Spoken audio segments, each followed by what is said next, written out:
কেরানীগঞ্জের Jinjira PM pilot স্কুলের অধ্যাপক ডক্টর আবু বকর সিদ্দিকী বিভিন্নভাবে ছাত্রছাত্রী ও শিক্ষকদের উপর নানা অনিয়ম, অত্যাচার এবং নানা ধরনের অসামাজিক কার্যক্রম করেছে।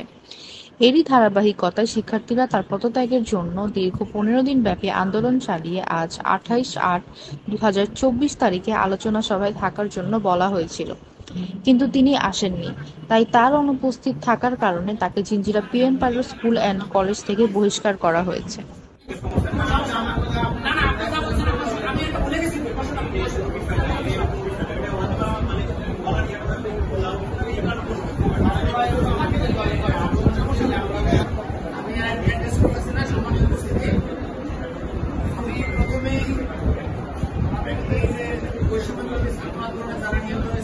বিগত ১৬ দিন যাবৎ ছাত্রদের আন্দোলনটা দেখছি, কত তীব্র হতে পারে আন্দোলন সেটা দেখাচ্ছে।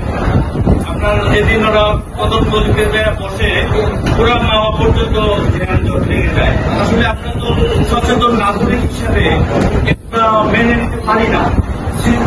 স্টুডেন্টদের ছাত্রদের অবস্থান থাকবে ক্লাসে, তারা কিন্তু রাস্তায় যাবে। একজন শিক্ষক, আমি মনে করি একটা দুষ্ট লোকের কাছে যদি আরো কিছু দুষ্ট লোক না বেড়ে, তাহলে সে দুষ্টমি করতে পারে না। আমি মনে করি আপনাদের ভিতরে আরো কিছু দুষ্ট লোক আছে তাকে দায়িত্ব দেওয়ার জন্য, যে কারণে সেই দুষ্টমিটা করতে সাহস পেয়েছে। আপনাদের কথা একটাই আমি বলতে পারি, নির্মমতা কতটুক হলে জাতি হবে নির্লজ্জ। আসলে একজন নির্লজ্জ, একজন বেহায়া, একজন অথর্ব মানুষকে আপনারা এতদিন পুষে রেখেছেন, এটার দায়িত্ব আপনাদেরও আছে। এই যে আমি যতটুকু জানি, এই আবু বকর সিদ্দিক এর আগে একজন প্রিন্সিপাল ছিল, আর এই কলেজের সাথে প্রোগ্রামে আমি জড়িত। ডক্টর উসমান ফারুক ২০ বছর আগে কলেজ যখন উদ্বোধন করে, ভিত্তিপ্রস্তর স্থাপন করে, আমার কিন্তু দেখে যে ২০ বছর আগের ছবি আমার মোবাইল আছে। আমি কিন্তু অনেক ইতিহাস জানি আপনাদের, ঠিক আছে? পদত্যাগ আমরা দাবি করতেছি। উনি 11 বছর ভারপ্রাপ্ত প্রিন্সিপাল ছিল।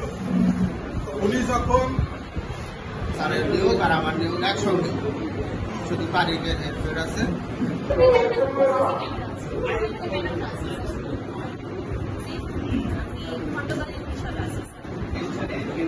মাধ্যমে নিয়োগ পেয়েছি। মানুষ তার বিভিন্ন ধরনের কার্যক্রম আছে। ফোন দিছে যে স্যার আপনার নেট অসুস্থ হয়েছে, আপনি একটু তাড়াতাড়ি